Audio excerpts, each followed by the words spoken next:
Thanks for joining Olga Lautman and me again today.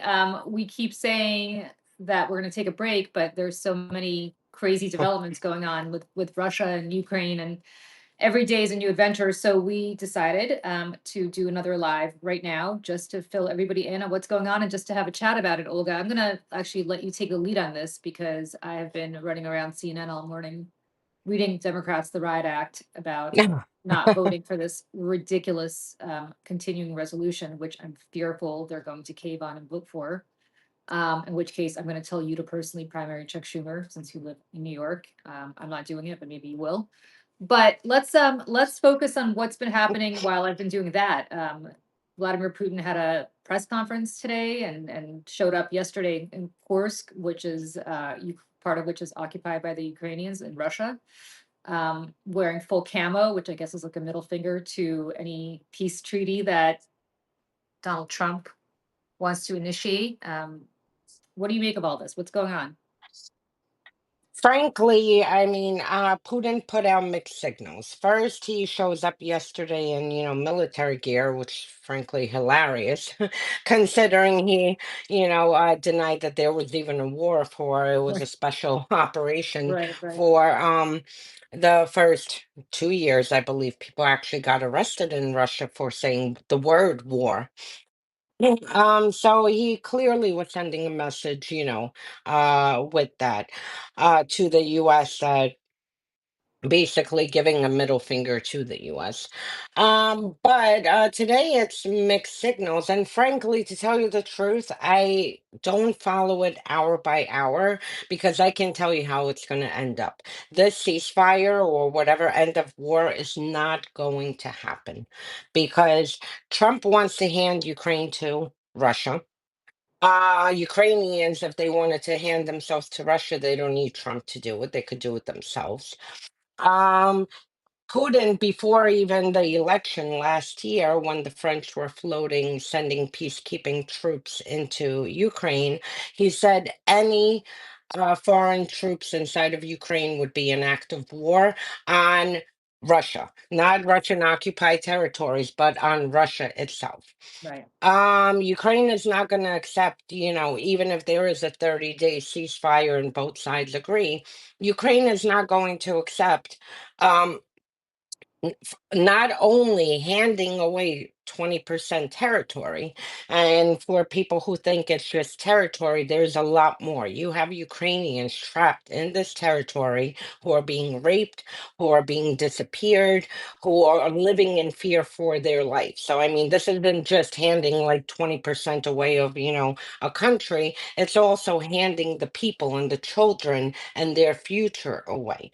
So Ukrainians will, even if they freeze, this genocidal war along the front lines where it is now, Ukrainians will not accept it without a third party monitoring force, whether it's UN, whether it's Europeans, and Russia will not accept it with any third party force inside of Ukraine because then, they, since last year, last summer, have been spinning that any foreign troops in Ukraine is them preparing an attack on Russia. So frankly, everyone can sit and have meetings. I know the real estate guy, whatever his name is now, um, is negotiating with Right. Putin that he loves also, apparently, never mind that he's a war criminal wanted for war crimes and kidnapping tens of thousands of children. But they can have all these meetings. It's not going to go anywhere. And that's the bottom line. So even if we have a temporary pause, wonderful. This bullshit meeting in Saudi Arabia, the only thing achieved is that the temporary lifting of intel sharing. And that's it. And military aid. Well, so a couple of things. One is if I'm the Ukrainians, I don't even know that I want to share intel with the Americans anymore because I Well, just don't trust it. And that puts them in a horrible place because obviously it's necessary, but um, based on everything that's going on, certainly after that Oval Office fiasco 2 weeks ago, I would think very, very hard about sharing intel with the Trump administration right now, and not just the Ukrainians, but also our NATO allies, who obviously also have intel about what's happening in Ukraine. But the larger question I have for you, and it's one that I'm struggling with, is what is Trump up to? Because my hypothesis throughout all this is that he was kind of laying the groundwork for whatever Putin wants, which is first, all the occupied territories, if not the entire Donbass, would be going to Russia. That would just be Hmm. lopped off and immediately attached to the Russian Federation. And then, you know, 6 months, a year, 2 years, 3 years, they would eventually have a regime change that they would try to, in effect, create in Kiev. And then Kiev would join Belarus as part of some greater Russian Federation thing. And then Moldova's next, and you know we can talk about that all the Poland. way. You know, then we can go republic by republic of the former Soviet Union and see which one falls next. But you know, how much humiliation is Trump prepared to take from Putin to accomplish all this? And is this, do you think, part of like their grand plan to say, basically say, well, if I acquiesce to all of this immediately, it's going to look like we're in cahoots. So I'm going to just drive a hard bargain myself and say I want all of Ukraine, or I want all the entire Donbass. At which point you just we negotiate to just have it stopped at the front lines. Or do you think actually that Trump is freelancing and that the Russians aren't happy with what he's doing? I mean, what do you make of all this? I mean, from the first term, I have said that Trump is like a kamikaze pilot. He came into America attempting to blow it up, imploded from within, destroy democracy and destroy everything, our alliances, our standing in the world. But he had guardrails, and here he came back with no guardrails. So frankly, Trump can act tough. Maybe he is getting a lot of pushback from Republicans, and not only just, Republican senators quietly, but Republican donors, because a lot of donors are mortified, to see that we're, Trump betraying Ukraine like this, to a point that, I mean, Russia is now launching every single day ballistic missiles across the country. And Russia always, their strategic targets are not military targets, their strategic targets are always civilian schools, hospitals, maternity wards, buildings, because their main strategy in war, and again, this goes back to the Soviet Union, is to break the will of the people. Because if you terrorize the people enough, they'll, have a likelier chance to like be in submission. And just and So just and just to pause for a second, because this is not a great analogy, but it is relevant. For all the MAGA people who are outraged that the pro-Palestinian movement is upset at Israel bombing civilian targets there. And again, I'm not comparing the two. It's very interesting how they've been very silent about the fact that Russia actually has been doing this for far longer and consistently. And that's not really reported here in the United States media the way it should be. But understand, they are bombing hospitals, maternity wards, kindergartens, nursing homes. They're not schoolyards. schoolyards. I mean, any one of you, if you lived anywhere in Ukraine, on your way to school, on your way to drop your kids off at school, on your way to give birth at a hospital, on your way to get your leg put in a cast at a hospital, on the way to the emergency room, your mom in a nursing home, anything, you could be dead tomorrow because of what the Russians have been doing for 3 years now. And for the life of me, apparently that's not really something that's talked about in the MAGAverse much, Nope. despite the fact that there's mass outrage on other fronts. So let's, and by the way, same I goes for the pro-Palestinian protesters. By the way, none of you are sitting there holding rallies and shutting down Times Square over what the Russians have been doing, and you should, because it's appalling. But sorry, go on. I just wanted to expose the hypocrisy No, here thank of you. these movements. And Yep.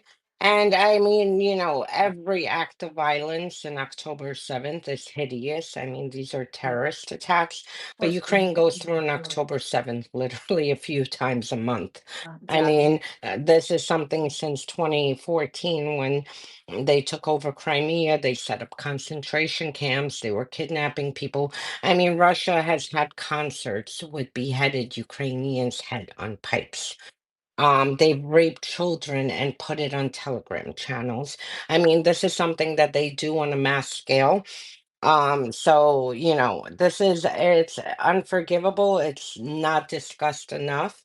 And Russia, I mean, their tactics, that's why I've been advocating for several years for them to be designated a terrorist state and a state sponsor of terrorism, because for instance, there was a situation where they were moving into one of the towns in Ukraine, and as the people were evacuating, they bombed the train station where people were piled in to evacuate to get inside Ukraine out of, as Russian forces were advancing. We just had an attack, a few days ago, and they're very well known. They perfected this in Syria, doing double tap attacks, where they attack a civilian building in the middle of the night while kids and parents are sleeping. And then, as first responders are coming, they he call it attack the first responders. And this is what they did in Syria. I mean, Syria, they perfected these tactics when they were bombing schools and humanitarian corridors as people were leaving, out of areas where Assad's forces were advancing, hospitals. I mean, the atrocities I cannot begin to tell you. And this happens in Ukraine. The world got a glimpse with, Idiom and Bucha, but then the US media decided that was too much horror, and scaled back on reporting what continues to happen and all the mass graves. And I can't even begin to tell you, Mariupol, a city of 100,000 people, we don't even know what happened to them. And when Russia was moving into Mariupol, I mean, everyone remembers the famous bombing of the maternity hospital and the pregnant bloody woman covered in blood being escorted out. I mean, this is something that Russia does, and there's not enough outrage. And this is why the fact of negotiations in itself is absolutely insane. Like the world has lost their way when they are forcing, the first they say never again, and then they are forcing, a country that has gone through. I mean, I can't tell you how many instances I've looked at where people, Ukrainians, got their tongues cut out for not praising loyalty to the Russians and then executed. And their dead bodies were found without tongues. I almost feel like we should do a whole separate show Yeah. just on the atrocities that the Russians are committing, and I think it's important because I think And the children, and the the children because children. and the children who've been abducted because, look, I think it is so important for people in this country to understand who we're dealing with here. And the media, you're absolutely right. The butcher of Bucha, butcher of Bucha, that phrase that people even know what it is.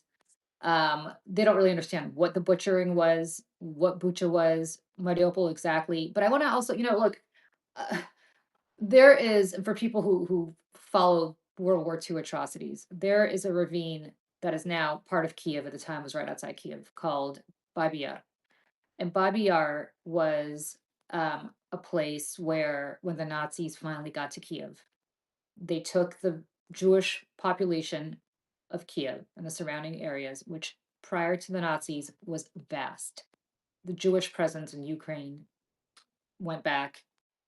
I mean, my family originally, some members of my family came from there. I mean, just yours as well. I know. I mean, generations upon generations of Jews lived in that part of the Russian Empire and then the former Soviet Union, because before the fall of the Russian Empire, Jews were not allowed to live in Moscow and St. Petersburg. So they all lived in these little, shtetls, in and around the Pale of Settlement, effectively. Anyway, that's a lot of history to say that the Nazis one day asked all the Jews to report to this ravine called Babi Yar, and they executed them, and was in one of the most famous cold-blooded um, memorialized in a great poem in Soviet days by a Russian poet. I'm not sure if he was Russian or Ukrainian, but I think by a Russian poet called Babi Yar. The Soviets never talked about it much. They covered it up because they didn't really care about what happened to the Jews, even if it was the Yeah. Nazis doing it. But I just want to say that as much attention as Babi Yar got after the war was over, as much horror as people expressed to Babi Yar, and rightly so, it is atrocious. And if you ever saw pictures of what happened, you would understand. Just you look it up if you don't know what I'm talking about. This happens all the time, all the time in Ukraine. And I know what's going to happen when this war is over. Eventually, people are going to say, oh my God, look at these horrors that were going on. And the world did not know, and who knew? And oh my God, this is just awful and appalling. We know, we know. Our media chooses not to talk about it. Our president chooses not to talk about it. Even our allies choose not to talk about it too much. But I just want people to know that we know as it is happening in real time. And I think what Olga and I are, the reason we're so passionate about this, and I think the reason we're going to do these much more regularly now, is because we are very committed to bearing witness in real time to what is happening. Because there are people there who could no longer bear witness because they're dead. And they're dead because a megalomaniac in the Kremlin decided one day that the greatest geopolitical tragedy of the 20th century was the dissolution of the Soviet Union, and by God, he was going to take care of it. And he said that 20 years ago. Mhm. And it took him 20 years, and he's doing it. He started with Georgia, a little bit here, a little bit there. Then he went to Crimea, a little bit here, a little bit there. Now he's going to Eastern Ukraine. It's not going to stop until he Yeah. stops. Yeah. But the atrocities are happening. There is a genocide. And I don't use that word lightly. Listen, I'm an Eastern European Jew. I really don't use that word lightly. But I'm telling you right now, there is a genocide happening, and the world is averting its gaze. And this is who Steve Witkoff, the real estate developer who Yeah. Olga alluded to, is sitting down with in Moscow as we speak. Yep. Vladimir Putin is a genocidal maniac, and that is happening today. As we sit here right now, there are Ukrainian civilians who are dead right now or dying at this very moment for being nothing more than in the wrong place at the wrong time. And just So, to add, you're not, it's hard to use the word genocide, and I use it all yeah, the time for what's happening in Ukraine, not only from the actions, but you tune into Russian media, this is all they discuss. they celebrate I it. mean, they don't even call Ukrainians Ukrainians. You have some propagandists who say we're not going to stop until that biological matter is eliminated. I mean, this is what they discuss. They call Ukraine an artificial country, and that it's non-existent. It's a CIA operation. I mean, you name it, they have said it. But at the end of the day, they very bluntly on every single TV show and every single opinion piece state that their end goal is to eliminate all Ukrainians. And they're taking the action. So it's not just talking, it is bombing Ukrainian culture sites, Ukrainian trying to erase all Ukrainian heritage and cutting out tongues for not praising, Russia. I mean, this is part of it. And the fact that Trump is doing, this, I mean, we expected it from Trump. And that's why we started back with the question you started with, what will go from here? It's not going to end. No one's going to forget this. No one's going to go into submission to Russia. And like I said, if Ukrainians want to surrender, they don't need to be extorted by Trump for minerals and a third party. They can go, you know, to Moscow, say, okay, here, we surrender, take our country, massacre us, let some of us leave, and that's it. And just the last thing I'll say on this topic, when Crimea was taken, another reason why it's so dangerous to have Russia, keep occupied territory. When Crimea was taken, it was immediately turned into a military base. So besides all the atrocities, Russia used it, to prepare, because when they took Crimea, their initial military plan, which, by the way, was leaked in 2008. They've been planning this since Putin came back into power.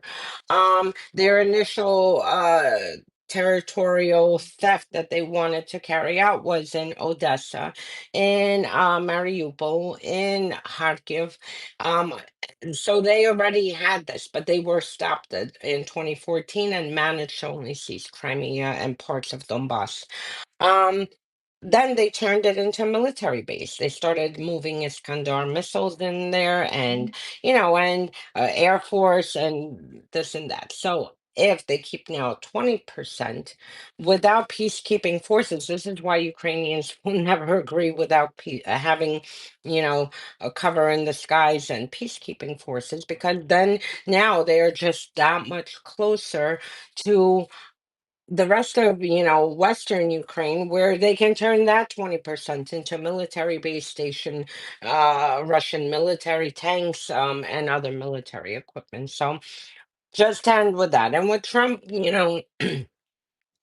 he is betraying Ukraine, but on a bigger scale, he's destroying America. He's imploding our economy. He really is like a kamikaze fighter. He's imploding our economy. He has basically said F you to NATO and that he's not going to be there, and frankly, doesn't even understand why we have to. And this goes back to 2017 and 18 and 19 when he wanted to leave NATO.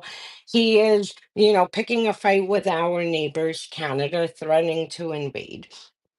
He's destroying the CIA, the FBI, everything that, will make it easier for this country to collapse. He is taking steps, and we're what, at 53 days. And this is what he's doing. So, I mean, on a bigger scale, besides betrayal to Ukraine, then it goes back to the bigger Yeah. picture that he is Russia's main goal, and again, back to the Soviet Union, overthrow democracy, destroy their biggest enemies were the FBI and CIA because they were extremely effective. Um, USAID, thou forget it, between the Soviets and then Russia. And this is all gone, and he's gutting it out. And I mean, he really wants to collapse America. And then what happens?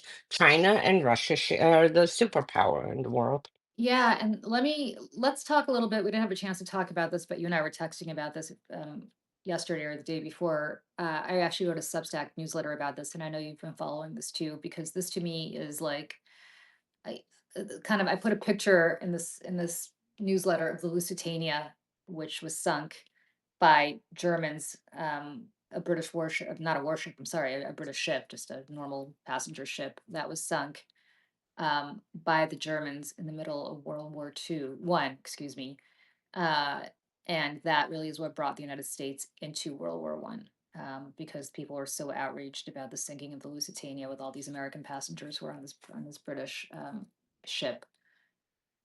Something happened in the North Sea on Monday, which I got an email from a British friend about very, very quickly, almost as soon as it happens. Which is the only reason I even knew about it, because again, the United States media has been completely asleep at the switch about the story. And I think it's an important one for people to know about. And I don't really know what it's about, but I want to talk it through and see what your opinion is on this, because it bears watching. So Monday morning at about close to 10 a.m. local Greenwich Mean Time, a U.S. flagged tanker, oil tanker, was docked off the coast of Yorkshire, North York, East Yorkshire in England.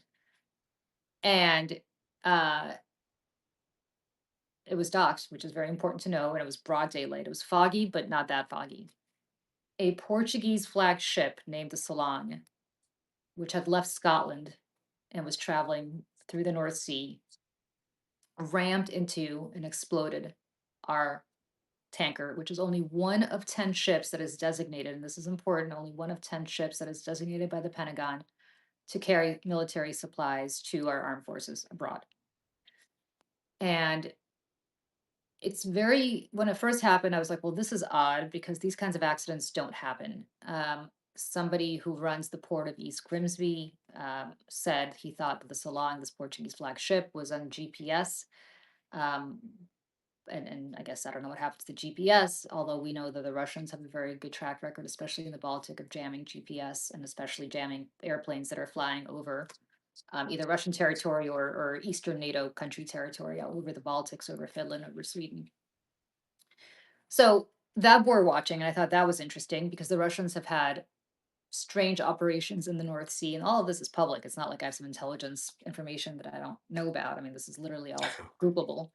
Um, Last week, uh, the same time that this was happening, the Russians kicked out a bunch of British diplomats from Moscow from Russia for Yep. spying, which Hours is before. hours before, which is fascinating because the Russians also really truly hate the Brits and always do whatever they can to humiliate them, including poisoning people on their on their territory all the time. And the Russians have been especially furious that King Charles welcomed Zelensky with open arms, and so did Keir Starmer, the Prime Minister of England, days ago or last week after Zelensky effectively got kicked out of the Oval Office. The King of England made a big showing of welcoming Zelensky to Sandringham, which is, his estate. Kind of wasn't a state visit so much as a private, like, you're my friend, come and see me. And there's a picture of the two of them together. And this infuriated Trump, and I'm sure it infuriated the Russians too. So all of this is happening, and I'm kind of watching this. And last week, um,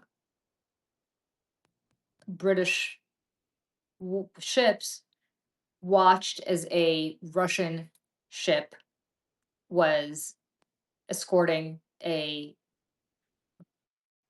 another Russian ship basically through the North Sea that had been banned by the United States for being a de facto warship. So there's a lot of weird stuff happening in the North Sea off the coast of England, and a lot of weird stuff happening with the Russians and the Brits, and deep unhappiness that the Russians have towards Keir Starmer for welcoming Zelensky, and having towards the king for welcoming Zelensky.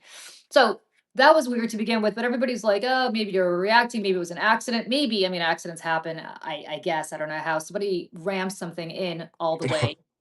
And also, what's very fascinating to me in the midst of all this is that while that ramming was happening, um, uh, a sailor who was on board the ship said, aboard the American ship, said that he saw nobody on the bridge as this Salon, as the Portuguese flag ship rammed into them, and it kept ramming for 10 minutes. So it wasn't like, oh, whoops, they kept going.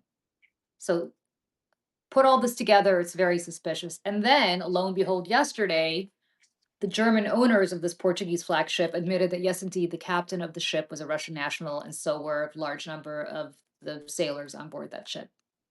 So, if I put all of this together, and I'm not a conspiratorially minded person, but if I put all of this together, this to me sounds very possibly, and I don't know whether it is or it isn't, but very possibly like an attack by the Russian Federation on our ship that was deployed on behalf of the military to deliver oil to our military bases abroad, or to our troops abroad. And if that's true in and of itself, that constitutes, I don't know about an act of war, but that constitutes a hell of a lot more than the Lusitania did that got us into World War One. But the part that really scared me, Olga, and I don't know how you feel about this, and this is a very long way of getting to my point, is that even if that's true, our president is going to do nothing about it. In fact, he's not going to even talk about it. In fact, I don't think he'll even privately complain to the Russians about it. And what's also deeply upsetting is that there's one story in the New York Times about this that happened right when it happened, and it was buried somewhere three-fourths of the way down on the homepage, well below a story about the Menendez brothers, who one of whom I went to high school with, by the way, trying trying to regain their freedom. And I'm like, really? Because this is a potentially humongous international incident that may be constituting an act of war. And God bless Lyle and Eric Menendez. They've been in prison for the last 30 something years. And I don't really care, it's not gonna affect our lives whether they're in or No. out.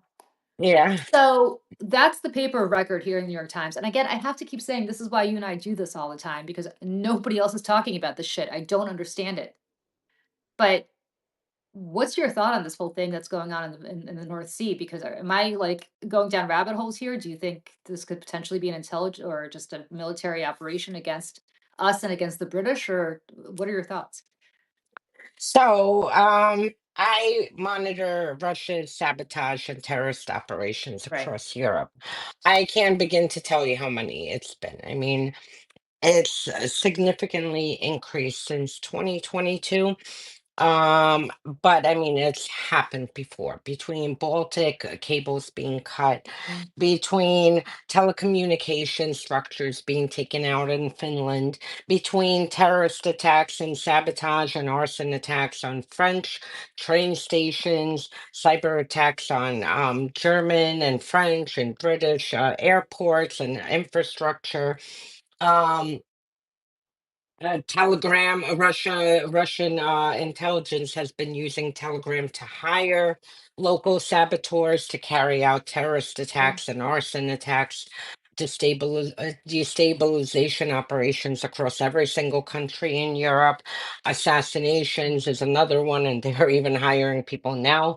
They wanted to assassinate the head of a German military, military manufacturing company. That was stopped between coup attempts.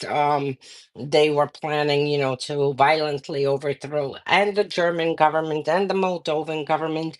I mean, everything that you could think of, I mean, that Russia can do, they have been doing.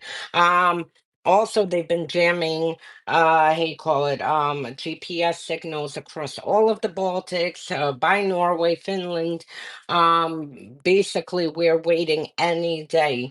This has been happening over a year and a half, and we're waiting any day for a plane to just fall out of the sky. They shot down an Azerbaijani plane with passengers and killed all the passengers on board.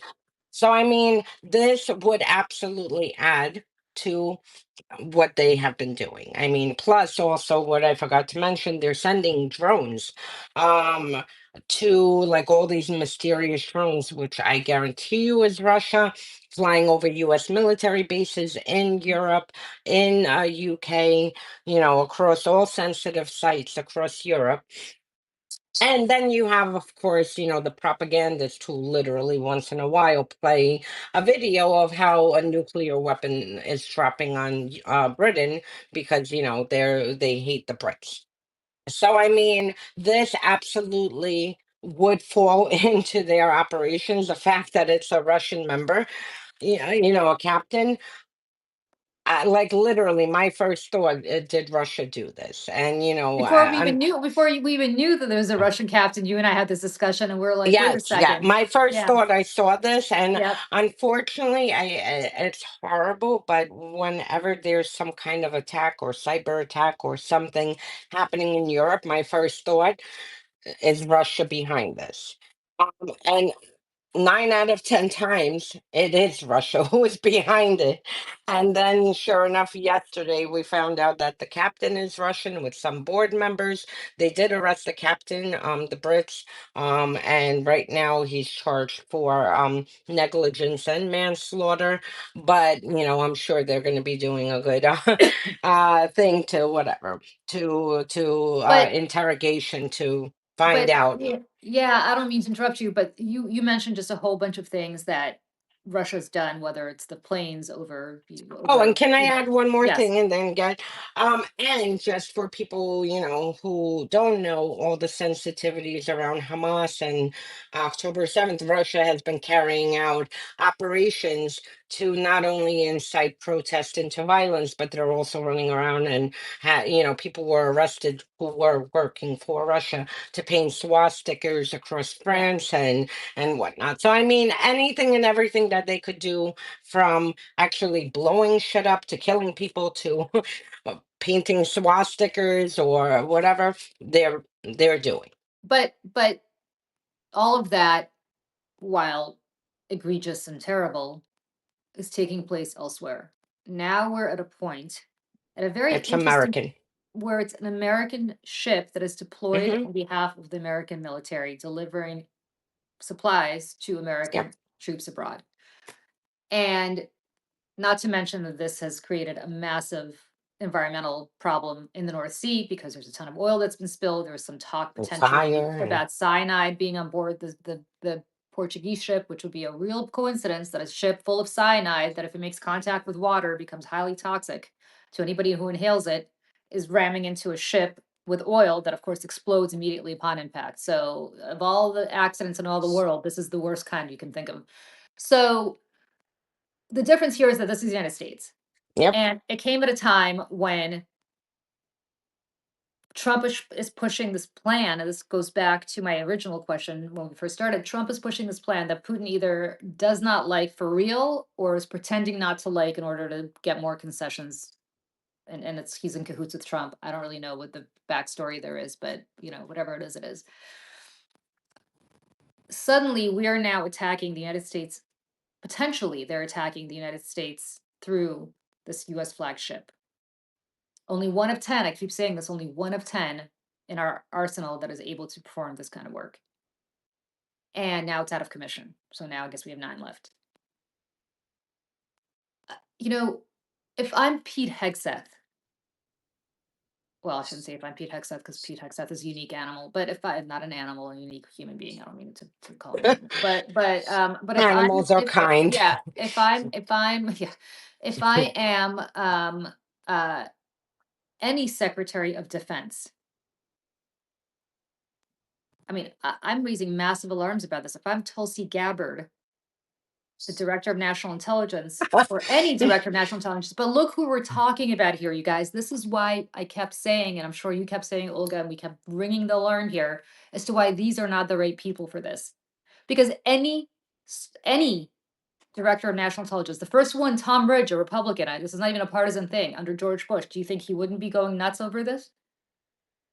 But Anyone. Tulsi Gabbard isn't, because Tulsi Gabbard is obviously having Russian propaganda translated to her into English so she could repeat it over and over again as she has for her entire Maybe career. she speaks Russian. Maybe if she speaks Russian, who knows?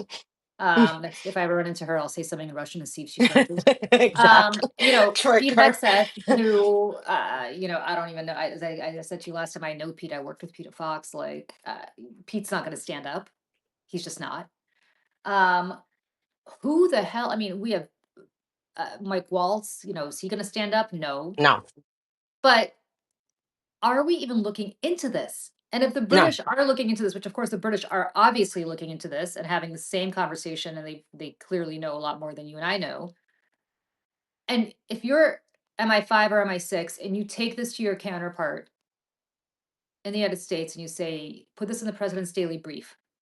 This was a Russian attack on an American ship. Something that, again, I want to be clear, has led to us entering a world war 100 years ago. And that wasn't even a military ship. And that wasn't even our ship. That was a British passenger ship. What do you do if you're Donald Trump and this ends up in the president's daily brief? If you So even bother reading the I'll president's daily give brief. you an answer to this Yeah, now after covering everything Russia has been right. responsible. And I can tell you exactly what will happen because we had the same thing happen, even with more responsible people in 2019.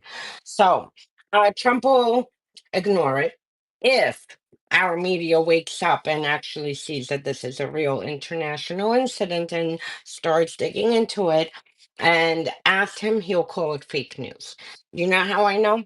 In 2019, New York Times broke a bombshell story, okay, that the Russians were paying Taliban militants in What? Afghanistan as Trump was running around with the Taliban in Doha and, had this genius idea to invite them to Camp David.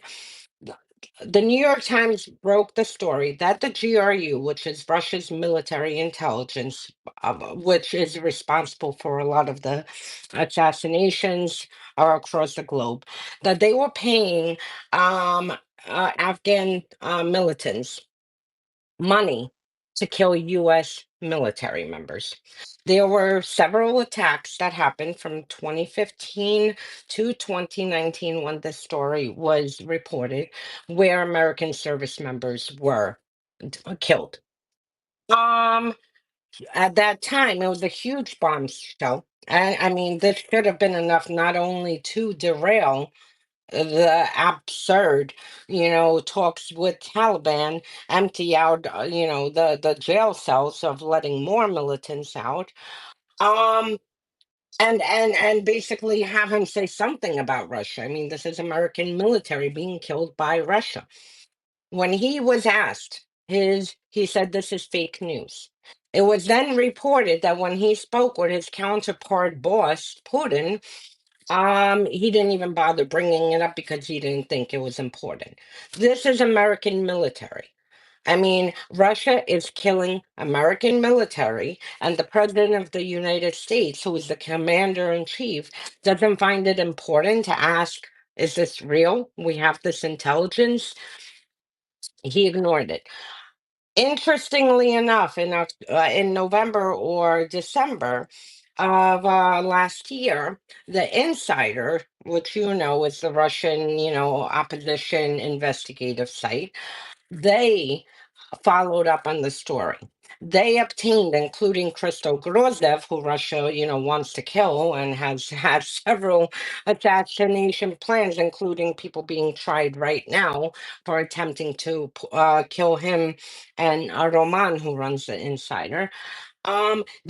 They actually obtained evidence, email communications. The company that was being used as a shelf company to move the money from Russia to the Taliban militants, $250,000 per American head. $250,000. They had the evidence. This was reported November, December. I posted it. Interestingly enough, Liz Cheney reposted me on Twitter Mm. this story because the insider had the current story, and I put together a Substack to bring in the intelligent, the reporting from 2019 with this, with every, and kind of compile more background on it. Um, you think that Trump would say, "Oh wow, Russia's killing our military"? No. Even with this Ukraine, negotiations, we need to end the war, but they killed our service members. Nope. So, uh, frankly, Russia can walk in and bomb the hell out of New York City. I promise you, Trump will say, you know what? Well, maybe they deserved it. And, there are both sides to this. And I don't really think I need to, speak with Russia about it because, it's probably not Russia anyway. So this will be the answer. So we already went through it. Yeah. Any other president, Republican or Democrat, if American military members were being killed by a nation state, that would set off alarms. It's just it's this is exactly look, and you've said this before. How many 51 days? How long has he been around? 53 53 yesterday. days. Today's the Yeah, that's right. By 54th. the way, if you don't follow Olga's Trump tyranny tracker, you should, because she details every horror every Oh, day that he has. he's only escalating. It's not slowing Yeah, down. so you guys, like seriously, if you have the stomach to actually on a daily basis read read an accounting of what he has done thus far, please follow Olga's Trump tyranny tracker because it's really I think indispensable reading. But I warn you, you're going to be stressed after reading it every day. Traumatizing. Yeah, traumatizing, but necessary. We can't avert our gaze from what's happening. Um, you know. uh, when we warned, even before he was sworn in, about the kind of people he was surrounding himself with, and it's not because they're clowns, and it's not because they're right wing, and it's not because they're extremist in their views. All of that is true. It is because there are Americans who are being put in harm's way as we speak, and these people are willing participants in allowing that to happen. Yep, And 200%. that is so important for people to realize. And it stems from the top. I mean, Trump Oh, does not care if another country, murders American military members. If he gets a deal out of it somehow and personally profits, screw American military, screw American people, screw everything. That's all. He cares about himself. That's it. He doesn't care about our military, our agencies, our federal workers, our senior citizens, nothing. He cares about himself. And that's why with this ship, when you asked what his reaction will be, the same thing that happened in 2019 when his intelligence delivered to him, proof that Russia was putting bounties on American military members. Yeah. Fake news. And Fake news. fake news and consistently fake news about anything Russia related. Like Yep. Russia can do no wrong. And I keep going back to where's the woman who was the translator in Helsinki? And I talked about this last time when he and Putin had that private discussion. Where are the people who have debriefed her who know what happened? And I there are excellent reporters at US publications and at foreign publications who just aren't taking this seriously. And I don't, for the life of me, understand why. I mean, we had an incident. It shouldn't take my little Substack or your little Substack to be elevating this, right? And yet I don't see anybody else really talking about it. Nope. And American media has failed people because it's not reporting correctly. I mean, even when Russia invaded Ukraine, I mean, up to, my God, 2023, every time CNN put a map, it's like separatist controlled area. I mean, even Marco Rubio, who freaking has turned into a traitor, at the time knew that there were no separatists. This was an invention of Moscow. These people were mercenaries. They were Wagner, Prigozhin's mercenaries, and various GRU units, yeah, you know, and that's it. So I mean, American media really needs to get their act together because we are dealing with such consequential, serious shit that will affect all of us and our children and our grandchildren. And the fact that they sit there and care more that Musk screamed at Elon, I don't give a fuck, and I apologize for cursing. If not Musk, Rubio screams at Elon, I don't care what happens. This is not even a breaking news story. It's like literally, what is that called? People Insider, or like some Hollywood rag that cares about these secret like interactions between. I mean, we're dealing with serious stuff, and the fact that this is the story, no wonder Trump knows how to game the media. They throw out a story. Ooh, Rubio stood up to Musk, knowing that this will be the breaking news, not the dismantling of institutions, well, not it's handing Ukraine to Russia, not you're so right, because the story yesterday, and I always know what the media is up to based on what I'm supposed to talk about when I go on TV. The big story yesterday, for which libs of TikTok excoriated me and all these crazy right wing people came after me, which by the way I think is a badge of honor. So please we need continue. to mention that Yeah. our original thing when we Yeah, but yesterday I had to go to MSNBC, and the topic of discussion was Tesla, this little Tesla salesmanship thing that he did on the front lawn of the White House. And like, yeah, okay, of all the norms that he's broken, hawking somebody's car is quite being a unusual. salesman. But of Yeah. all the things that are going on in the world, including all the things that you and I have spent the better part of the last hour discussing, if I had to be outraged about something, and I'm not It's not suggesting gonna. that, do I really give a rat's ass whether he's selling Teslas on the White House lawn? Is it normal? No. Of all the crazy shit that he's done, is it even in the top 500 of abnormalities that he's done? No. But yet, this was the big topic of discussion. And, from my perspective, it's like the shiny object that he throws out, right? Yeah. Elon, in some way, like this is the big shiny object. Oh God, I'm going to get a Cybertruck, and Elon has all these. Like, I don't care. You want to buy a Cybertruck? Go for it. You want to get all your Tesla loving friends to go buy a Cybertruck? They're not going to. It's not going to save Elon Musk company because the market went up or went down. Go for it. Like, I don't care. I truly don't care. Yep.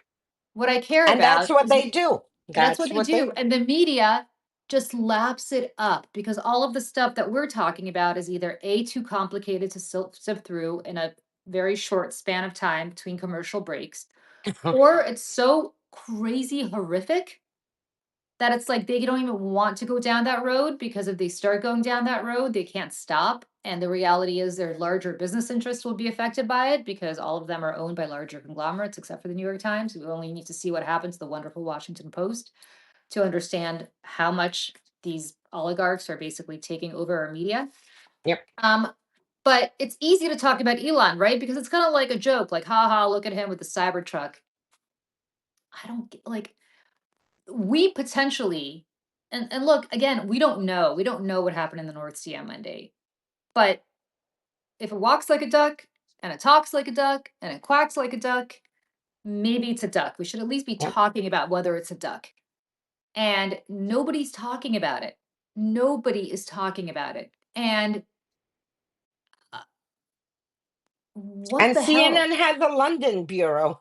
They employ people. It's My not God, like it's CNN. Madagascar that they need to go find local journalists to deal with. By the way, if They it happened in have people. Madagascar, CNN has the resources to be Madagascar too. They're the most resource, media company Yeah. around. But like seriously, you have I don't know how many people working for you in London. The New York Times is I don't know how many people working for them in London.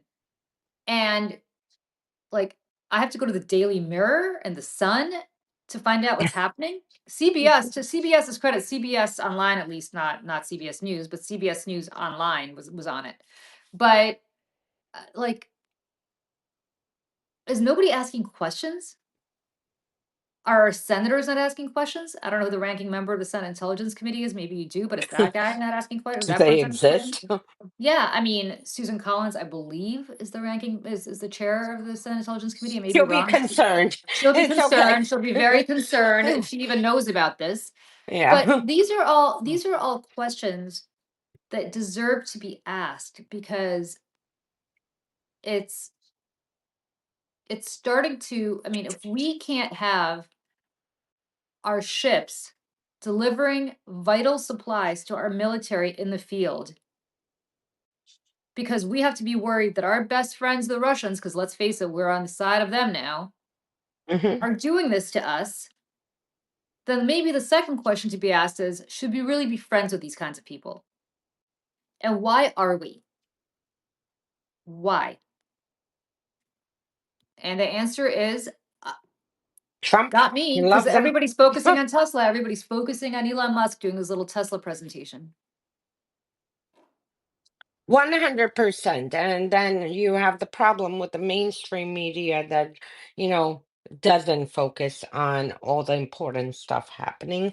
And then social media, and this is, we need to touch on this very quickly. Yeah, We have social media that is controlled by now, Musk with Twitter, and then the rest with whatever his name is, Zuckerberg, Zuckerberg, right? and everything right now is basically under Trump's control.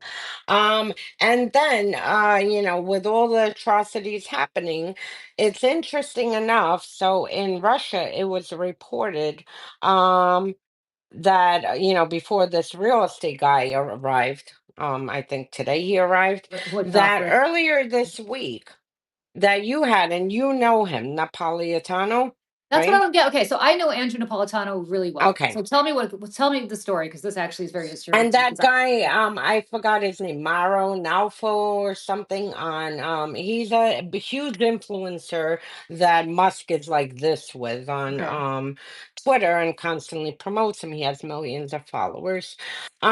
So it was reported that they met with this guy, Konstantin Malofeyev. And not only that, they actually have videos of them meeting with Lavrov. I mean, we have US influencers now and bloggers going to meet with Russia's foreign ministry. okay. Minister. So I don't know what happened because Andy Napolitano, Hmm.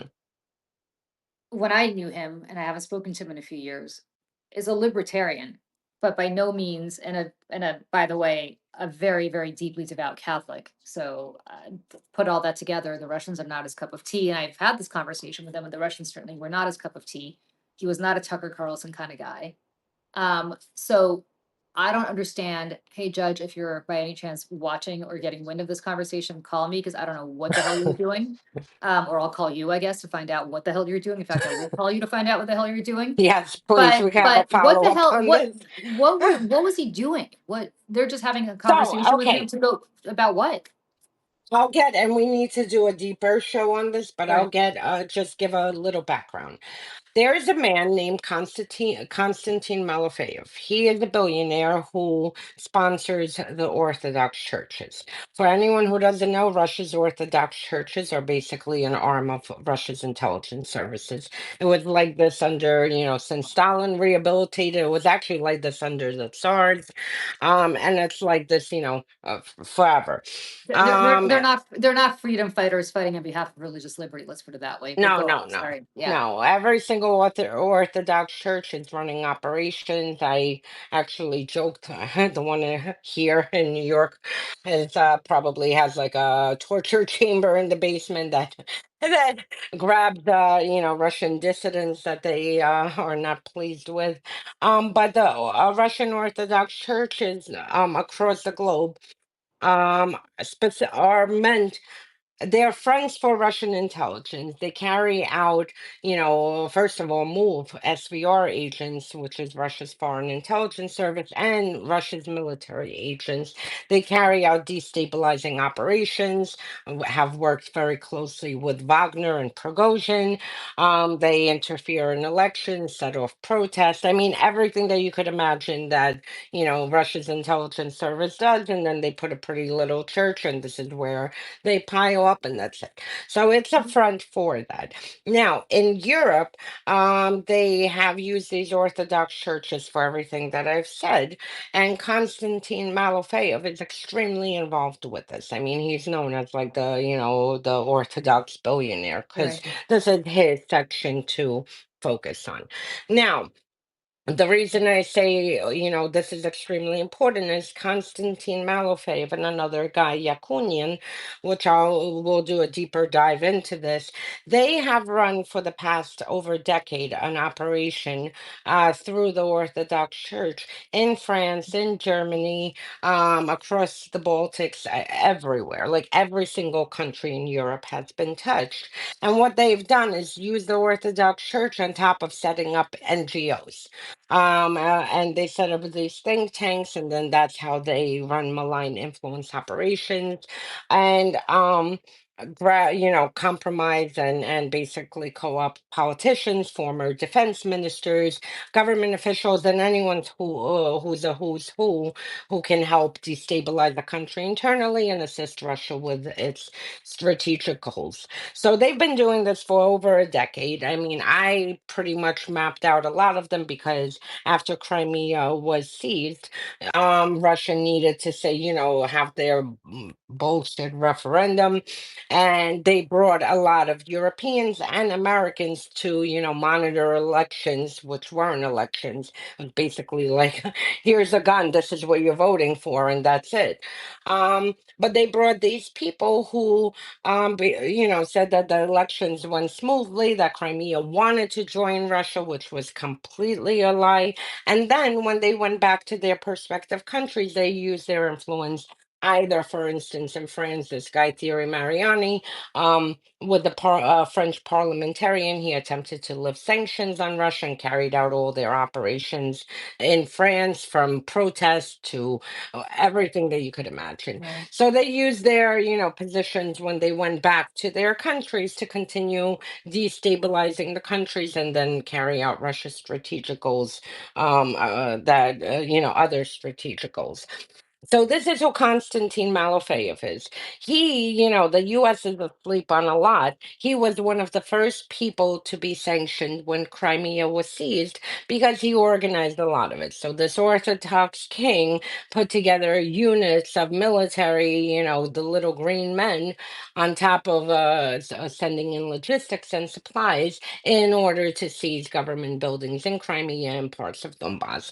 And he worked very closely with Russia's military intelligence, and also in Ukraine, he works with more with GRU, but the rest of the hateful Europe, he works with Russia's foreign intelligence services, and they run a whole SVR nest across Europe. I mean, there are so many of them, everything from embedded in political parties, the AFD party they're involved in Norway, whichever country, all the far right parties, they are propping up, they're providing support. Malofeyev actually funded Le Pen.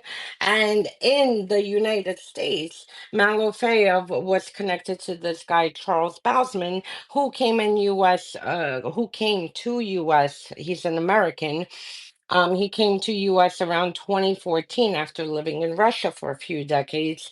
And first he launched a media outlet to basically was purposed for whitewashing Crimea, Donbass. 2015, and watch how the outlet changed to now running operations to get Trump into the White House. And you had all this Roger Stone and like all this far right US content. And then by 2020, he was hateful organizing, the fake election, upcoming election, and Democrats are going to steal the election, and organized, like a mini type insurrection in Pennsylvania, then went to DC, and then fled back to Russia. And this was funded by Malofeyev. So this is just to show you one of the operations that it not only goes from fake news, but actual insurrection stuff. So the fact that these Peloton, Napolitano yeah. and this influencer Mario from Twitter, and I forgot who the third one is. The fact that I mean, we're like in Russia. I mean, Trump just, we're 53 days in, and these people are running to Russia to meet with Malofeyev, the man who finances and carries out everything, all the logistics, from violent operations to funding far right parties to funding Nazi parties. They were involved in moving Nazis from Europe to paramilitary training camps inside of St. Petersburg. And this is who our influencers, American influencers, are running to see. And then on top of it, meeting with Russia's foreign minister. And unfortunately, we have a Department of Justice that now, will welcome this stuff because Trump has dismantled everything that is related to monitoring counterintelligence and doesn't want to hear any American. He doesn't care if Americans are, on Russia's payroll to destroy America for Russia. It's, I know we got to wrap it up, but I am so deeply disturbed by So please call him and Andrew find out what Napolitano. in the F he was Yeah, doing and I don't why he know. was with this guy he knows. I mean, this was actual news. Like I said, US is asleep on a lot of things. Malofeyev was one of the first people they sanctioned because they knew the operations he was running in order to illegally seize Crimea and Donbass. Yeah, it's deeply disturbing, and I don't know what he's up to. I will find out, however, and I will get back to you. Everybody, we've been at this for over an hour. So I just want to thank everybody so much for joining us today, especially in the middle of the day for those of you here on the East Coast. For those of you abroad, especially in Europe and further out, I know that it's night for you, so thank you for joining us as well. People on the West Coast, good morning. And thank you so much. We're going to continue to do this because it's apparent to me, as Olga and I keep having these discussions, that unfortunately, like, the media is falling down on this. And I guess it's up to us, which is kind of sad because we don't have the resources of I New York know. Times or ABC News or CNN or anybody else, but at least we're not afraid to call it out. So thank No, you and all. we're passionate and And we we're want to passionate do about it. everything And to the good news save. for us is we speak the language. So I can tell you one more thing before we go. The Russian word for Ukraine is Ukraina. I believe it's the same in Ukrainian. If you think about the etymology of the word Ukraina, it means literally on the edge. And the way the Russians perceive Ukraine is on the edge of their empire. Translation, they think of it as one of theirs. And Mhm. that word goes back hundreds of years. The etymology goes hundreds of years. They have never accepted Ukraine as its own country. But the reality is, Ukraine is its own country. And we need to stick up for it. And I am deeply ashamed that we have switched sides and have become part of the axis of evil. but at least around here on our Substacks and in our world, we are still fighting the good fight. So thank you everybody for joining us. We're going to do this on a much more Thank you. regular basis, I think, because it sounds to me like people want to hear from us about this stuff. So I will keep you posted, and Olga will definitely keep you posted on any more information about the ship situation in the North Sea. Certainly, I wouldn't expect anybody to do anything about it, but we are going to see what we can find out. All right, Yes. everybody. Thanks. Bye. Thank you. Bye Bye. bye.